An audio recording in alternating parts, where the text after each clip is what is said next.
14वां पाठ पाउस पानी, ये दोनों जो है इंसानी जिंदगी के लिए बहुत जरूरी है। ठीक है, अब देखिए टप टप थिम्बनी तले साचले। मैं एक बात आपको बताना चाहता हूं कि ये जो पो के नीचे जो लकीर बनी हुई है, अक्सर हमारे बच्चे इसे उकार समझते हैं और टप्पू टप्पू पढ़ लेंगे। तो ऐसा नहीं, वो जो है व्यंजन के नीचे अगर लकीर मार दी जाए तो वो आधा हो जाता है, आधा उसकी जो है आवाज निकलती। जैसा टप टप, टप टप नहीं पढ़ने का, ना टप्पू टप्पू भी नहीं पढ़ने का।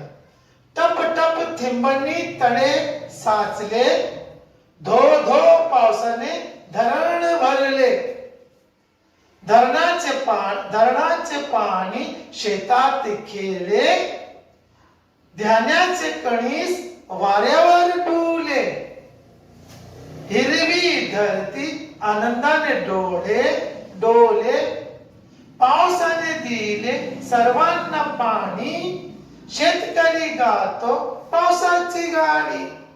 तो ये जो कविता है इसमें आपको तरन्नुम से पढ़ने की आप कोशिश कीजिए। मैं और एक मर्तबा पढ़ता हूं।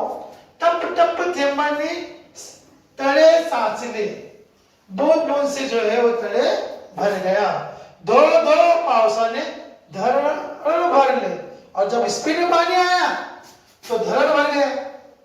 टप टप पानी से तड़े भर ले, धरणाचे पाणी शेतात खेळे, धरण का पानी जो है वो खेत में आया, धान्याचे कणीस वाऱ्यावर डुले, जो है फसल जो है वो लहलहा रही है,